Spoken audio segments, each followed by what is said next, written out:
여러분, 우리가 안전자산에 대해 안다고 생각했던 모든 게 지금 이 순간 실시간으로 바뀌고 있습니다. 중동에서 전쟁 위기가 터지니까 금이랑 유가는 막 치솟는데 왜 유독 은의 가격만 폭락하고 있는 걸까요? 오늘 이 시간에는 시장이 놓치고 있는 이 거대한 신호, 바로 은 가격의 역설을 한번 제대로 파헤쳐 보겠습니다.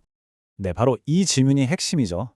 전통적인 논리라면 모든 귀금속이 금을 따라서 같이 올라야 정상이잖아요? 그런데 시장 반응을 한번 보세요. 은은 랠리는커녕 지금 추락하고 있습니다. 이건 그냥 이상한 현상, 변칙이 아니고요. 시장이 어제의 낡은 논리에 갇혀서 내일의 새로운 현실을 전혀 보지 못하고 있다는 아주 결정적인 신호입니다. 자, 이 현상을 제대로 이해하려면요. 먼저 지금 시장을 꽉 잡고 있는 그 낡은 논리, 그러니까 알고리즘이 어떻게 생각하는지를 들여다봐야 해요. 시장의 아주 오래된 공식 한번 볼까요? 이런 거예요. 중동에서 전쟁이 나면 석유 공급에 문제가 생길 거고 이건 곧 글로벌 경기 침체를 의미한다.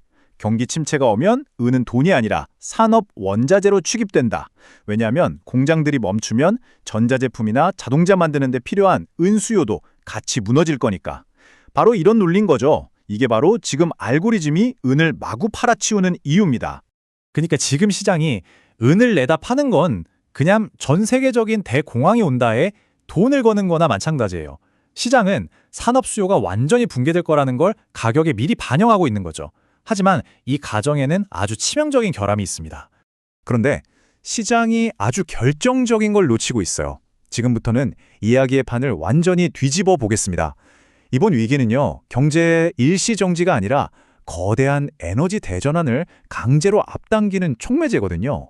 맞습니다. 석유 공급이 끊긴다고 우리가 에너지 쓰는 걸 멈추나요? 아니죠. 그냥 에너지를 다른 데서, 그것도 아주 빨리 가져와야 한다는 뜻이에요. 수요가 사라지는 게 아니라 그냥 다른 곳으로 옮겨가는 거죠. 만약에 호르무즈 해협이 진짜 막힌다? 그럼 에너지 안보는 더 이상 기후변화 같은 그런 정치적인 구호가 아니에요. 이건 정말 나라의 생존이 걸린 문제가 되는 거죠.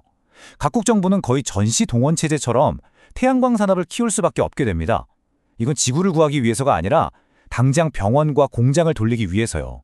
바로 이 지점에서 은이 무대 중앙으로 화려하게 등장하는 겁니다. 왜냐하면 각 나라들이 그렇게 앞다퉈서 설치하려는 태양광 패널의 효율을 결정하는 핵심 부품이 바로 은이기 때문이에요. 주기율표에서 전기 전도성이 가장 높은 금속인 은은 태양광 기술에서는 대체가 불가능한 심장이나 마찬가지거든요. 지금 엄청난 수급 불균형, 그야말로 퍼펙트 스톰이 만들어지고 있는 거예요. 한쪽에서는 에너지 위기 때문에 태양광 수요가 폭발하면서 은이 엄청나게 필요해지는데, 다른 한쪽에서는 경기 침체 걱정 때문에 구리나 아연 같은 다른 금속 채굴이 줄면서 덩달아 은 공급량은 오히려 줄어들고 있어요.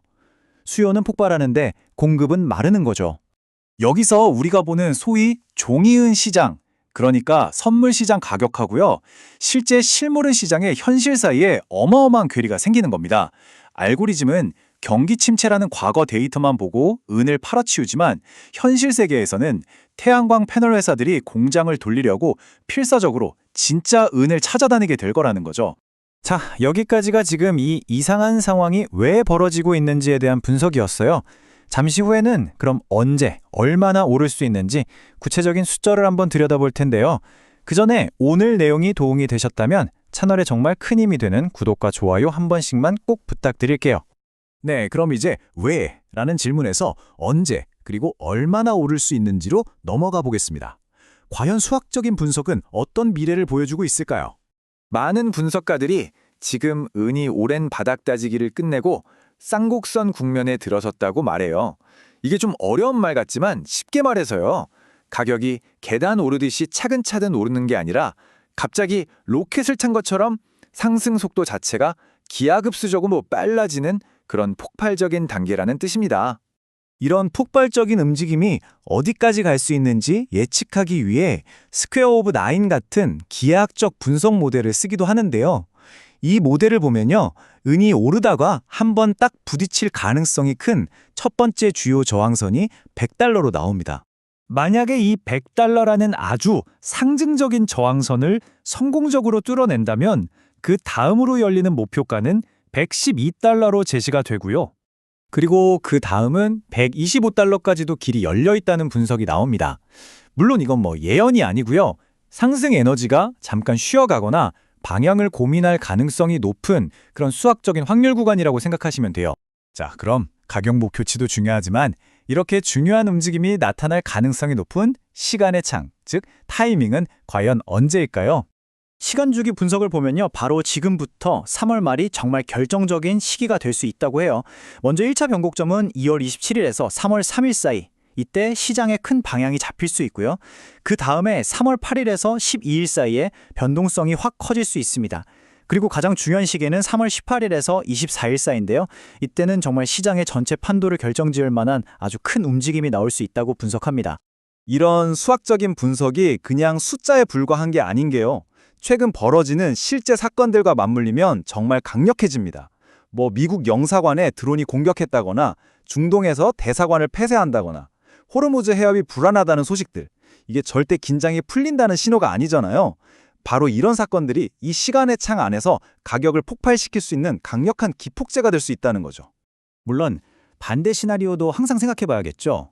만약에 갑자기 중동 위기가 생각보다 너무 빨리 해결된다거나 혹은 이 높은 유가 때문에 인플레이션 우려가 커져서 달러가 확 강세로 돌아선다면 은 가격 상승세에는 브레이크가 걸릴 수 있습니다. 아시다시피 달러가 강해지면 달러로 표시되는 원자재 가격에는 부담이 되니까요. 자, 이 모든 걸 종합해보면 결국 우리는 하나의 아주 강력한 역설과 마주하게 됩니다. 전 세계 경제를 무너뜨릴 수도 있는 이 값싼 석유 시대의 종말이 거꾸로 미래 경제의 핵심인 에너지, 금속, 은의 가치를 폭발시키는 계기가 된다는 것.